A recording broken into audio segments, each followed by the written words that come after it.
देखो प्रश्न में बोला है 2 साल पहले ए कॉमा बी और सी की औसत आयु 66 वर्ष थी।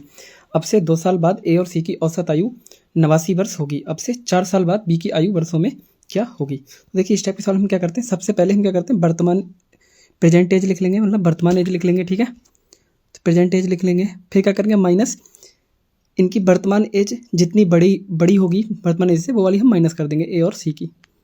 जैसे समझना कैसे करके। अब देखो प्रेजेंट एज कितनी है इसकी, जो प्रेजेंट एज है वो कितनी है 66। ये कह रहे हैं 2 साल पहले 66 वर्ष थी, तो अब कितनी होगी भाई, पहले 66 वर्ष थी तो अब कितनी होगी 66 में, तो जोड़ दो कितनी हो जाएगी 68 माइनस ए और सी। ये कह रहे हैं अब से 2 साल बाद ए और सी की औसत आयु 89 वर्ष होगी। 2 साल बाद होगी ना, तो पहले कितनी होगी 87, पहले कितनी होगी 87। अभी 87 में से इस 68 को घटा दोगे तो कितना आ जाएगा आपके पास यहाँ पे 19 आ जाएगा।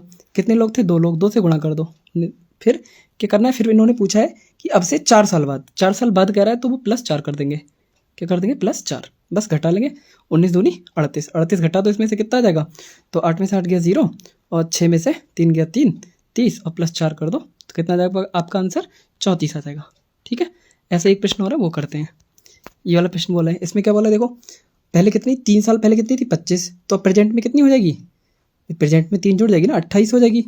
फिर अब से 3 साल बाद पी और क्यू की औसत आयु कितनी थी 33 वर्ष होगी। 3 साल बाद 33 वर्ष होगी तो पहले कितनी होगी 30, तो घटा दो ये कितना आ जाएगा। फिर इनका जो एज होगा ए और सी का, पी और क्यू का, पी और आर का कितना 2 ज़्यादा होगा भाई, इसमें से घटाया आपने कितना गया 2, 2 लोग हैं, 2 दूनी 4, कितने वर्ष बाद पूछ रहा है 5 वर्ष बाद, 5 घटा दोगे तो 2 दूनी 4, 28 में से 4 घटा दो कितने बचे आपके पास 24 और 24 में 5 जोड़ दो कितना आ जाएगा आपका आंसर 29। तो ऐसे ही 2 प्रश्न और हैं वो आपको करने हैं, ये वाला प्रश्न आपको करना है, ये वाला प्रश्न आपको करना है और इनके आंसर आपको कमेंट में देने हैं।